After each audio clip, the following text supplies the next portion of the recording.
Supreme court Karachi registry में crack Marina तामीराती मंसूबे में मुबैना बेज़ाब्तियों के मामले की समाअत हुई। सुप्रीम कोर्ट ने मुलजिम अहमद खान की बैंक गारंटी जमा कराने की मोहलत में तौसीह की दरख्वास्त मुस्तरद कर दी है। चीफ जस्टिस ऑफ पाकिस्तान काजी फैसल ने कहा कि आपने बैंक गारंटी जमा नहीं कराई, 12 साल गुजर चुके, 12 साल बाद भी बैंक गारंटी जमा कराने के बजाय तौसीह मांग रखे गए। इस हवाले से मजीद तफसीलात जानते हैं अपने नुमाइंदे सैयद अली हसन से। अली हसन, आगाह कीजिएगा इस हवाले से।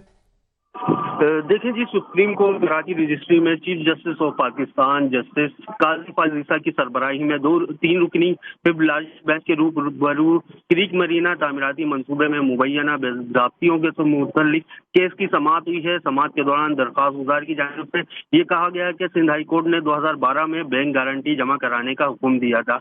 इस मौके पर चीफ जस्टिस ने रिमार्क देते हुए कहा कि आपने बैंक गारंटी जमा नहीं कराई, 12 साल गुजर गए हैं, 12 साल बाद भी बैंक गारंटी जमा कराने के बजाय तौसीह मांग रहे हैं। इस मौके पर दरख्वास्त गुजार के वकील का ये कहना था इस वक्त 70 रुपए का था और अब जो है वो 280 रुपए का है। चीफ जस्टिस ने रिमार्क में कहा कि हमें नहीं मालूम, हम कारोबारी लोग नहीं हैं, आपको कोर्ट ने रिलीफ दिया था मगर आपने गारंटी ही जमा नहीं कराई। दरख्वास्त गुजार के वकील का ये कहना था कि सुप्रीम कोर्ट मोजिज कोर्ट है, इसलिए दरख्वास्त कर रहे हैं।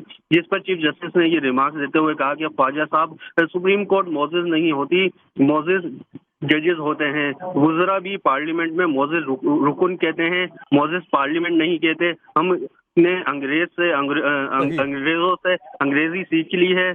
ताहम गुजार के वकील के कहना था शुक्रिया।